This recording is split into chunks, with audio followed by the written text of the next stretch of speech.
Okay, so this is a review of the Rogue Fitness Ohio bar, and this has the kind of winter camouflage effect. And honestly, I just bought that because literally when I went to order, I would go to order a bar. By the time I get to the checkout, they would be out of stock. So I kind of didn't believe the guy when I talked to one of the sales reps on the phone. He said, "Man, we get stuff in, and in 5 minutes it'll be sold out." Well, this was like the fourth bar I tried to get from them, Bell Bar.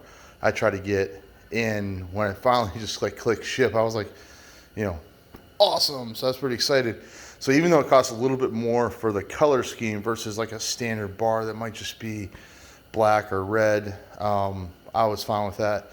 I was just glad to get something and wanted to check it out, see if there's any difference, because all I've ever had was standard Bell bars. So I wanted to kind of explore and see if there's any difference. One of the things I heard on reviews that they're a little bit stiffer maybe, and that seems to be the case. I haven't lifted with it at all, but just holding it in my hands, it feels like it's got a little bit more firmness to it. A couple other things that I wanted to check out. One is the knurling. I wanted to see if there's much difference between the grip. Okay, so if you don't know what knurling is, which I really didn't as much as I've lifted in the past, that's this grip that you've got right here. So this is significant because this one a little more worn down, a little smoother. It's a much older barbell. This doesn't hurt my hands at all, but I have a tremendous grip to that. Okay, I don't feel like I'm going to lose that bar at all. So if you're doing a deadlift, you don't want the bar being pulled out of your hands. You want your wrist straps to hang onto that barbell, help you get that good grip. You're going to have that. It's going to be better than what you have with your maybe standard barbell that you got at a yard sale or from your buddy or you have in your local gym. The other thing you'll notice that the sleeve is a little bit longer, more loadable sleeve, which one of the things I discovered when I was shopping for these is you can get different sleeve lengths. I don't think that's a big deal for me. I mean, I'm not maxing out at like 700 pounds on a squat, but if you're using rubber plates, which we're starting to because we're on a concrete floor here and we don't want to be just dropping weights and cracking the concrete, so we're using the rubberized ones. You can definitely use that extra length. You put some clamps on. The other thing with the sleeve here is this is a little bit coarse. I don't know if you can see this is obviously very smooth. I don't know if you can see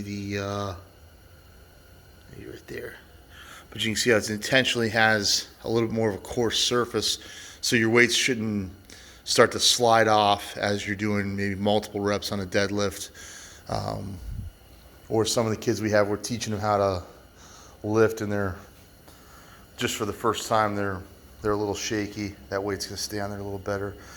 You also notice there's no knurling in the middle.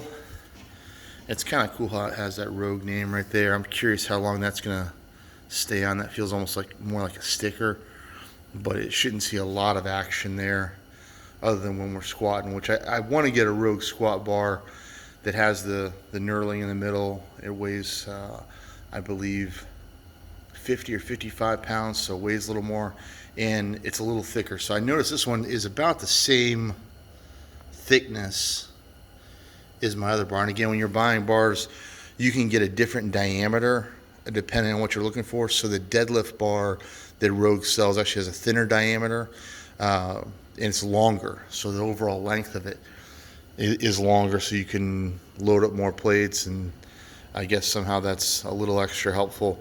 But the knurling in the middle is one of those things where if you're using this for a squat bar, you probably want that.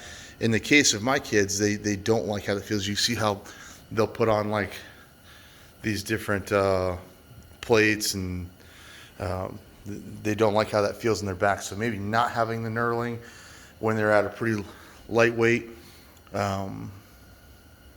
will be something that they'll like to use. Maybe not use that pad or that cushion, which is fine, but it just gives them the option.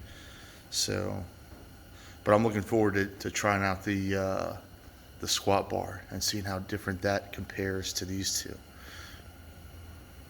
All right, we're gonna get lifting this afternoon.